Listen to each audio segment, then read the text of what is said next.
Hello అండి, ఎలా ఉన్నారు? అందరికీ ఉగాది శుభాకాంక్షలు. చూడండి, బొబ్బట్లు చేస్తుంది. ఇవాళ బొబ్బట్లు కాదు, తెలంగాణ కదా మేము, అందుకని భక్షాలు చేస్తున్నాం. ఏమండి, మెయిన్ ఇంపార్టెంట్ ఇదండి, ఉగాది స్పెషల్. చూడండి ఇట్లా, ఉగాది స్పెషల్ ఇది. దీని తర్వాతనే పిండి వంటలు. చూడండి, దీని మీద భక్షాలు, అటేమో మినపగారులు చేస్తున్నాం. చూడండి, 2 స్టవ్లు ఇది తొందరగా అయిపోతుంది.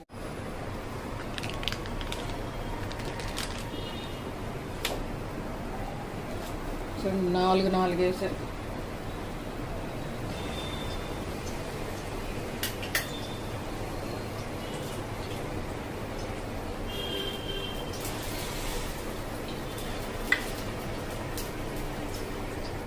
ఉగాది స్పెషల్స్ నేనేం చేశానంటే చూడండి, భక్షాలు, మినపగారెలు, పరవాన్నం, పెరుగన్నం, దద్దోజనం, పులిహోర.